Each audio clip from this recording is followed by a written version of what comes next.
Welcome to the Capital Gains Tax Solutions podcast, also streamed on an expert CRE Secrets podcast. Hey, I'm your host, Brett Swarts. We're here on a quick teaser interview focused around the biggest frustration with capital gains tax deferral and the 1031 exchange. And I'm here with my new friend, Nitzan Mosery, and he is out of the great state of Florida, originally from New York. He tells his entire story in the full interview, which you can see right now on YouTube and soon to be released on iTunes. But in this episode, we're focusing like a laser on the biggest frustration with capital gains tax deferral and the 1031 exchange. So Nitzan, what comes to mind? You mentioned maybe this deal in Dallas that you did. It was a phenomenal deal. You bought it at $5.5 million. You sell it at $11 million 21 months later on the episode that we talked about.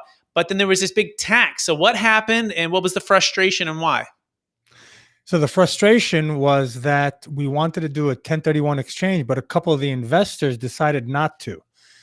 So then we weren't able to go out and to take the entire entity and move it to another property and to roll that capital and to save on the capital gains tax.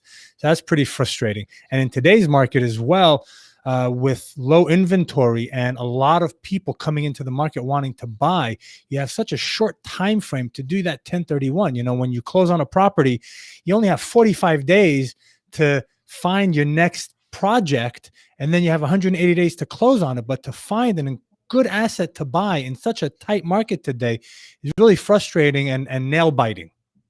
Yeah, we call that the shotgun wedding, right? You get engaged in 45 days and married in 180.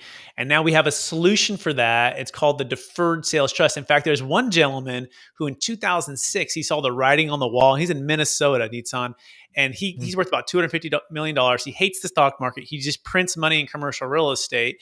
But for the first time, like The Big Short, that movie and that book, he was like, there's something weird here. I don't want to do a 1031. I'm either going to just pay the tax or I'll do this deferred sales trust thing because it gives me a shot to defer the tax. So he did it, and he kind of took a step of faith and just tried something new he had never done before. And so he's sitting there and he puts it into stocks, bonds, mutual funds, very secure, very conservative portfolio, nothing too risky. Okay, and 5 years later, the bank calls him up and says, "Hey, that property you just sold?" And he says, "Yeah." Well, we just foreclosed on it, and we're just curious. Do you want to buy it back? He says, well, maybe. What's the price? And they said 60 cents on the dollar. So he says, yeah, that sounds like a pretty good deal. So he had the trust sell out of the stock positions, and he put it into an LLC, and he purchased that property all tax deferred, not using a 1031.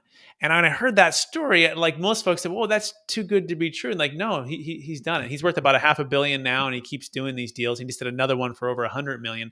So these are advanced tax strategies that, here at Capital Gains Tax Solutions, we're trying to bring to everybody.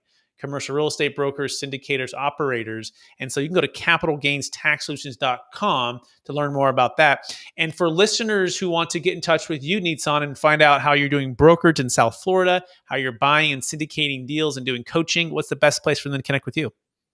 Sure. You can find me on my website, www.investwithcip.com, or via email. It's my first name, Nitzan, at investwithcip.com.